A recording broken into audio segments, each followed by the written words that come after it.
Bart was splattered with ink, and buildings big and small all over Springfield were covered with the words "I hate Bart." Marge was shocked and angry, but couldn't figure out who was behind it. Meanwhile, Bart climbed up high and also wrote "I hate Bart Simpson." I hate me too.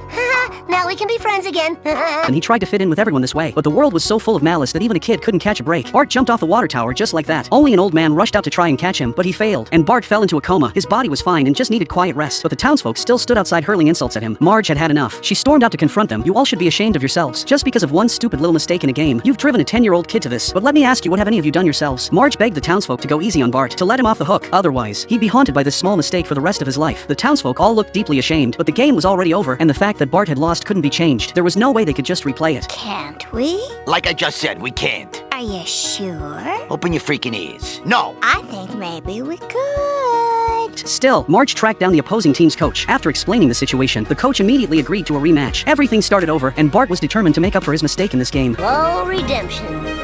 Then came a third match, a fourth by nightfall. The games were still going on. Everyone kept cooperating, but Bart still couldn't pull it off. It wasn't until the 78th time that Bart finally broke the curse. 60 years later, Bart, now an old man, bragged to Old Man Milhouse, "That baseball game when I was 10, it was the greatest moment of my life." Milhouse couldn't help but call his bluff. "That's a lie. We were just putting on an act for you." A fake?